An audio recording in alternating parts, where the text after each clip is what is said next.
Alright, so last week, Wednesday, I posted a video before I took off for Shreveport, Louisiana, the meeting of the minds. Now, I know what you're saying. Well, I didn't post another video since then.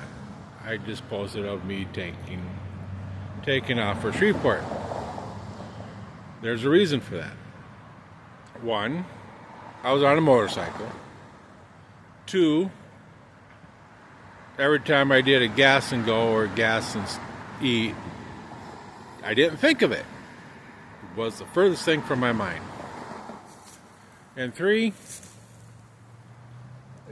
when I got done for the night and I got to the hotel, I was busy during the day, busy at night, and all I wanted to do was go to bed.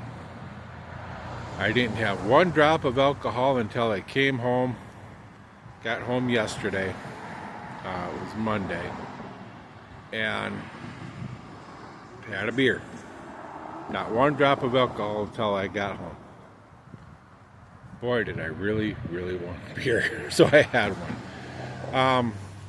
But meeting of the minds. What's it about? It's not for people who have a mind or trying to find a mind. No. It's for the Motorcycle Riders Foundation. It's their big meetup, get together, meeting of the minds. And a big part of it is to inform people what our freedoms, motorcycle freedoms and liberties are going to be fought for, what the government is doing to us motorcyclists, what they're trying to get us to conform to, stuff like that. One case in point is helmet laws. We're not... a lot of states are trying to push a mandatory helmet. If you're like me in Minnesota, if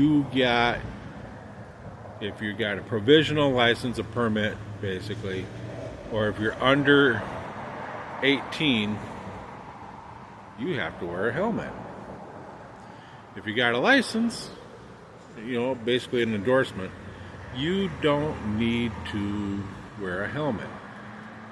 That's what was agreed here in Minnesota so that we wouldn't have a full helmet law. Okay.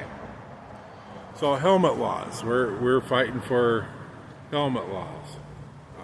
To not have one. Or if you got to have one, to make it so that it's semi-optional.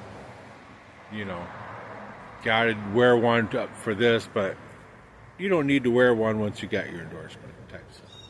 Okay.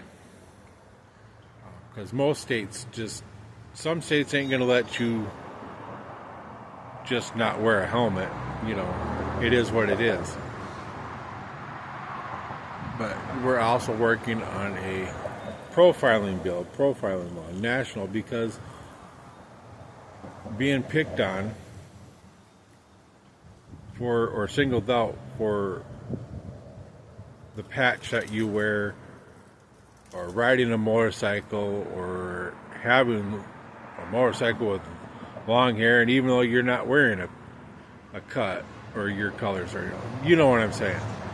So yeah, we're working on profiling, working against autonomous vehicles because they can't see motorcycles. They can see anything else almost pretty much, but they can't see a motorcycle.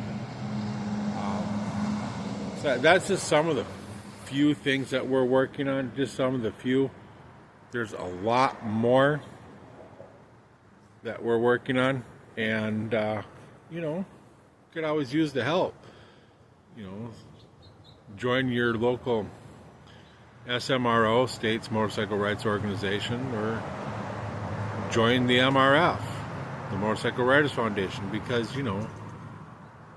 we all need help, and all that money that comes into the MRF, not 1 cent of it goes back into our pockets. Not a one. Everything is self-funded for us. So what we do comes out of our pocket. But anyways, yeah, Shreveport, very beautiful, great place.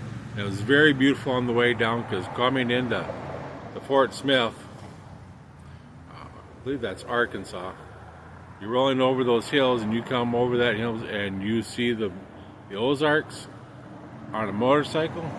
That just some breathtaking view right there. It really, really was. So, but yeah, meeting of the minds. Oh yeah, we also talked about search and seizure. And then we got into a debate about how the feds are coming for the patches on our backs. So it was very good, very informational. I recommend that you go. It's going to be in Milwaukee next year at the end of September.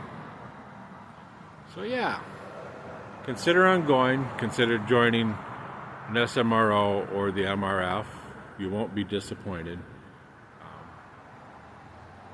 Because the time is now to stand up for your freedoms and your liberties. And you can no longer take it for granted. If we don't fight for them, if you don't fight for them, then who will? You can't leave it up to a select few to do it. We all need to join in this fight together and come out victorious.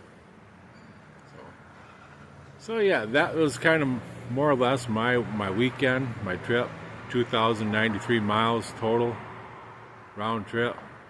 I got about 6,000 miles on to date on the bikes, right between 5,000 and 6,000, somewhere in there. I don't know. I haven't kept tally. When I had the Kawasaki, and now I got the Harley, and so. But yeah, time to stand up is now. The time to fight is now. So what are you going to do when you lose your liberties and freedoms when it comes to motorcycling? Don't come crying to me if you do. Have a good day.